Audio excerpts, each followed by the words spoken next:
سنتن انت بتقول ايه؟ سنتن وايه اللي بتقوله ده؟ من جديد الوسط الفني المصري يودع أحد أعمدة الفن وعمالقة المسرح. هو جزء من تاريخ السينما المصرية وأحد أبطال مسرحية مدرسة المشاغبين، صاحب الأدوار المنوعة، خفيف الظل، الفنان المصري هادي الجيار في ذمة الله.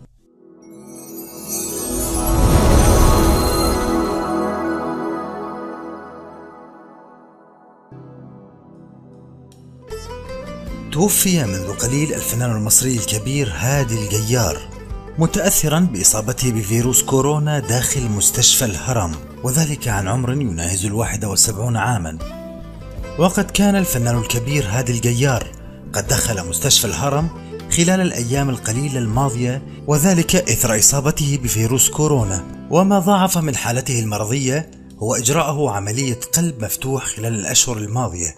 كما يذكر أن الفنان الكبير هادي الجيار قد تعاقد مؤخرا على المشاركة في الجزء الثاني من مسلسل الاختيار من بطولة النجمين الكبيرين كريم عبد العزيز وأحمد مكي.